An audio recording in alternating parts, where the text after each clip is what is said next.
এই সময়টাতে যে কোনো কোয়ালিটির অ্যাগ্লোনিমা হোক আর যে কোনো ধরনের অ্যাগ্লোনিমা হোক তার গ্রোথ কিন্তু সর্বোচ্চ। যে সমস্ত অ্যাগ্লোনিমাগুলি গ্রোথই নেয় না সেই সমস্ত অ্যাগ্লোনিমাগুলিও কিন্তু এই সময় এসে কিন্তু অবশ্যই আপনার কাছে গ্রোথ নেবে। তো এই জুন মাসটা কিন্তু অত্যন্ত গুরুত্বপূর্ণ একটা অ্যাগ্লোনিমা গাছের জন্য। তাই জুন মাসে এসে যদি আপনার অ্যাগ্লোনিমা গাছ গ্রোথ না করে তাহলে কিন্তু আপনাকে খেয়াল রাখতে হবে বেশ কিছু জিনিস। প্রথম কথা হচ্ছে এই গাছগুলিতে আমি আগেও দেখিয়েছিলাম তখন গাছে গ্রোথ ছিল না। আজকের ডেটে এসে দেখুন ব্রাঞ্চ ছাড়া শুরু করেছে, গ্রোথ নেওয়া শুরু করেছে। এই গাছটিকেও আমি আগে দেখিয়েছিলাম গাছ তেমনভাবে গ্রোথ নিচ্ছিল না। আজকের ডেটে এসে দেখুন গাছ যথেষ্ট বড় হয়েছে, নিচ থেকে ব্রাঞ্চ ছাড়া শুরু হয়েছে এবং গাছগুলি বড় হওয়া শুরু হয়েছে।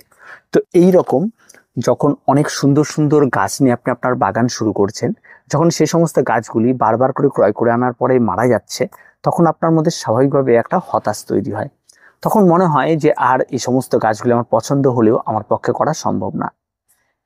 প্রথম কথা বলি, বেশ কিছু অ্যাগ্লোনিমা, যে সমস্ত অ্যাগ্লোনিমাগুলি দেখতে অনেক বেশি সুন্দর রয়েছে, যে সমস্ত অ্যাগ্লোনিমাগুলি পাতা একদম পুরো রেড রয়েছে, যে সমস্ত অ্যাগ্লোনিমাগুলি পাতা একদম হোয়াইট রয়েছে, যে সমস্ত অ্যাগ্লোনিমাগুলি পাতাগুলি দেখলে একটা পছন্দ লোভনীয় একটা বিষয় রয়েছে, সেই সমস্ত অ্যাগ্লোনিমাগুলি কিন্তু আপনাকে যখন করতে হবে তখন বেশ কিছু শক্ত টিপস আপনাকে জানতে হবে এবং তার সঙ্গে সঙ্গে সেই সমস্ত অ্যাগ্লোনিমাগুলির পেছনে আপনাকে কিন্তু বেশ সময় ধরে লেগেও থাকতে হবে। যেমন তার মাটির মিশ্রণ থেকে শুরু করে এভরিথিং, প্রত্যেকটা মুহূর্তকে আপনাকে খেয়াল রাখতে হবে। আর সেখানে গিয়ে কিন্তু তৈরি হয় বাগানের প্রচুর খরচ। আর এই সমস্ত খরচগুলি থেকে আমরা অনেকেই বেরিয়ে আসি, কারণ আমরা সাধারণত সবসময় বুঝি সহজ সহজ টিপস আর সহজ সহজ গাছের কথা বলি।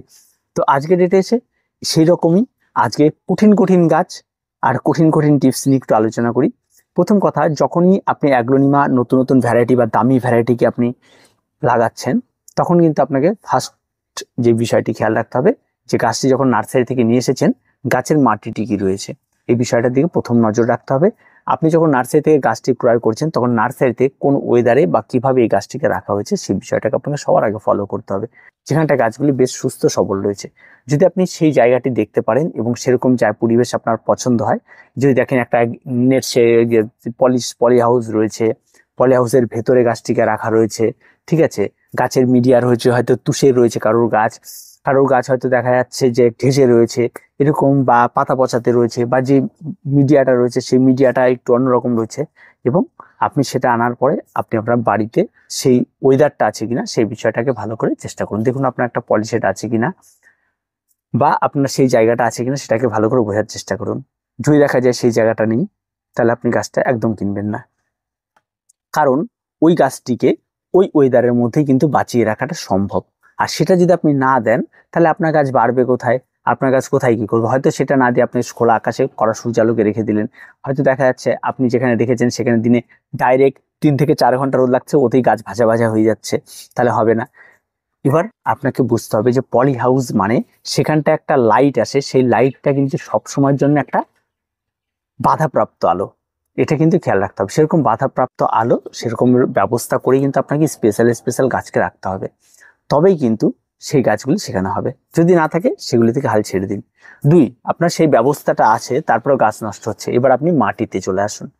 যখন আপনি মাটিতে আসবেন তখন দেখবেন সেই সমস্ত গাছের যে মিডিয়াগুলি রয়েছে সেই মিডিয়াগুলি সম্পূর্ণরূপে একটা ওয়েলডেনেস মিডিয়া, এবং সেই ওয়েলডেনেস মিডিয়াটা আপনি তৈরি করতে পারছেন না। সেটা কি করে তৈরি করবেন? সেই গাছের গোড়া থেকে মাটি তুলুন, এভাবে মাটি তুলে আপনার মাটিটি ভালো করে হাতে নিয়ে দেখুন যে যা যা এর মধ্যে ইউজ করা হয়েছে সেই সমস্ত জিনিসগুলো আপনি জোগাড় করতে পারবেন কিনা। যদি জোগাড় করতে পারেন সেই সমস্ত জিনিসগুলো, তাহলে আপনি তা দিয়ে মাটির মিডিয়া তৈরি করে ফেলুন, দেখবেন তার মধ্যে গাছটি অনেক বেশি সুন্দর হবে। কারণ গাছটি যে মিডিয়াতে রয়েছে সেই মিডিয়াতেই থাকলো, আপনি সেই মিডিয়াতে বসলেন, তাহলে গাছের চিন্তা ভাবনা করার কোনো জায়গায় থাকলো না আমি নতুন জায়গায় আসলাম না পুরোনো জায়গায় আসলাম। গাছ অনায়াসে ধায় করে বাড়তে থাকবে এবং গাছ খুব সুন্দরভাবে পারফরমেন্স করবে। এই বিষয়টা খেয়াল রাখতে হবে। যদি মাটিও আপনার ঠিক থাকে, সবকিছু ঠিক আছে, তারপরেও গাছ বাড়ছে না, তারপরেও কোনো কিছু হচ্ছে না, বিশেষ করে এই সময়টাতে এসে, তারপর আপনাকে মাথায় রাখতে হবে গাছের নিশ্চয়ই কোনো মাটি বা গাছে কোনো রকম কোনো সমস্যা রয়েছে। এবার সেগুলোকে আপনাকে খুঁজে বের করতে হবে। খুঁজতে গেলে আপনি দেখতে পাবেন এই সময় গাছের মধ্যে এক ধরনের ব্রাউন একটা ফাঙ্গালের আক্রমণ দেখতে পাবেন। সেই ফাঙ্গালের আক্রমণ মানে একরকম কথায় গাছের পাতার ঠিক মাঝে মাঝে দেখবেন পাতা ঠিক ব্রাউন হয়ে যাচ্ছে, গোল হয়ে ব্রাউন হয়ে যাচ্ছে। এটা এক ধরনের ছত্রাকের আক্রমণ ঘটে, এই আক্রমণ থেকে হয়। আর এটা যখনই হয় গাছের গ্রোথটা একদমই কমে যায় আর গাছের ভীষণ রকমভাবে ক্ষতিগ্রস্ত হয়। এটা যখন দেখবেন তখন আপনার ফার্স্ট কাজ হবে আপনাকে 1 লিটার জল নিতে হবে আর 2 গ্রাম মতো ব্লাইটক্স নিতে হবে, নিয়ে আপনাকে গাছের গুলে নিয়ে পুরো গাছে স্প্রে করে দিতে হবে। এই স্প্রেটা একদিন করলে হবে না, প্রথম দিন স্প্রে করবেন, তার ঠিক 2 দিন পর আবার স্প্রে করবেন, 7 দিন পর আরেকবার স্প্রে করবেন। এই 3টে স্প্রে আপনাকে অবশ্যই কমন ভাবে করতে হবে।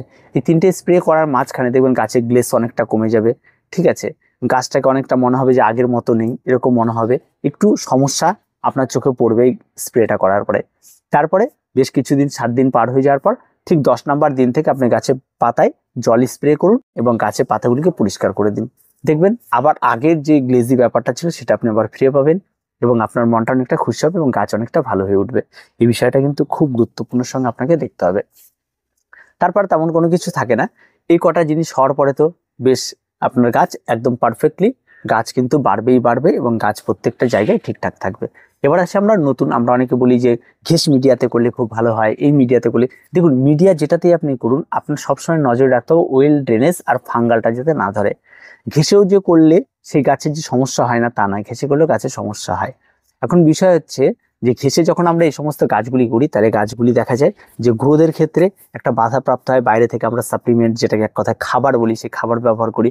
যেমন আমি এখানটায় গাছে খাবারের কথা সবসময় বলি, এই সমস্ত গাছগুলিতে এনপিকে 20-20-20 বা এনপিকে 19-19 সেম রেশিও আর একটা 12-61, যে দুটো খাবারকে সবসময় অল্টারনেট করে ইউজ করতে বলি।